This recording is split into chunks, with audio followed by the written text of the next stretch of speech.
Hello, আসসালামু আলাইকুম guys. কি অবস্থা আপনাদের? আশা করি সবাই ভালো আছেন। আলহামদুলিল্লাহ, আপনাদের দোয়া আমিও ভালো আছি। তো আজকে চলে আসলাম আমরা মূলত গোসল করার উদ্দেশ্যে। আমাদের বাড়ি থেকে প্রায় কয় কিলোমিটার? 4-5 কিলোমিটার হবে। 4-5 কিলোমিটার পাড়ি দিয়ে আমরা চলে আসলাম হারুন মিয়ার দ্বীপে। এটা আমাদের উলুয়া গ্রামে বেশি ঐতিহ্য, কারণ আমাদের সকল যারা কৃষক তাদেরকে পানি দেওয়া হয়। তো আমরা ওই জায়গায় গোসল করতে যাব, কারণ আমার শরীরটা খুবই খারাপ।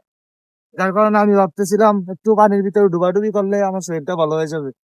তাই চলে গেলাম হারুনের ডিফের একবারে মাঝামাঝিতে, মানে এখন। তো আমরা এখানে না আসতে আসতেই দেখি ছেলেরা আগে আগে এসে উপস্থিত হয়ে গেছে। অনেক ছেলেরাই এখানে গোসল করে, আমাদের মনোহরপুর, কংসনগর সবাই এখানে গোসল করে।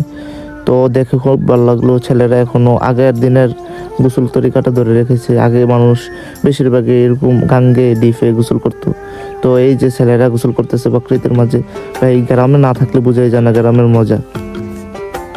তো আমি দেরি না করে ছেলেদের সাথে মজা নেওয়ার জন্য নেমে গেলাম, কারণ আমিও গোসল করবো এবং প্রকৃতির যে একটু দৃশ্য এটার একটু ফিল নেব এবং এই পানিতে একটু গোসল করে নিজের অসুস্থতাকে একটু সুস্থ করার চেষ্টা করব।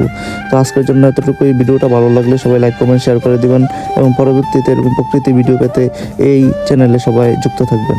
আসসালামু আলাইকুম।